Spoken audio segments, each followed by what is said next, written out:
Traditional bird control methods generally include bird nets, bird deterrent signs, bird spikes, handheld firearms, bird repellents, gas cannons, etc. Low effectiveness, diverse and scattered equipment, high labor costs. They may cause harm to birds. The Blue Angel regards bird strike prevention as a key research direction for ensuring the safety and unmanned operation of flight zones. The Mobile Bird Detection and Repellent Device, the Integrated Bird Detection and Repellent Vehicle. Integrated modules including photoelectric observation, directional sound waves, strong light repellent, bird repellent cannon, etc. Equipped with a 360-degree rotating platform.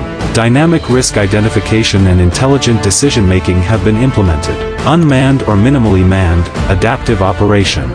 Repelling birds from all angles with no blind spots.